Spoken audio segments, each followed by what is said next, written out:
मनराज प्रतिष्ठानच्या वतीने चेंबूर येथील घाटला गावातील संतोषनगर सार्वजनिक नवरात्र उत्सव मंडळ पालिका शाळेजवळ 466वे मोफत आरोग्य शिबिर आयोजित करण्यात आलं।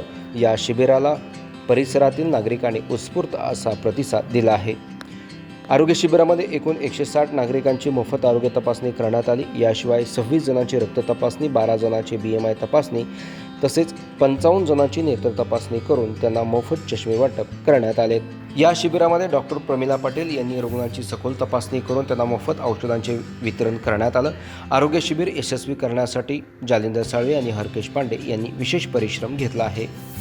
यावेळी माजी नगरसेवक अनिल पाटणकर, नगरसेविका प्रीती पाटणकर, राजेश पांचाळ, संतोष पेवेकर, मनोज सुतार, कंचन कोर्लेकर यांनी उपस्थित राहून आरोग्य शिबिराच्या आयोजनामध्ये महत्त्वाची भूमिका बजावली आहे। मनराज प्रतिष्ठानतर्फे सातत्याने राबवण्यात येणाऱ्या मोफत आरोग्य शिबिरांमुळे सर्वसामान्य नागरिकांना दर्जेदार आरोग्य सेवा सहज उपलब्ध होत असून या समाजोपयोगी उपक्रमाचं परिसरातील नागरिकांकडून स्वागत आणि कौतुक देखील होत आहे।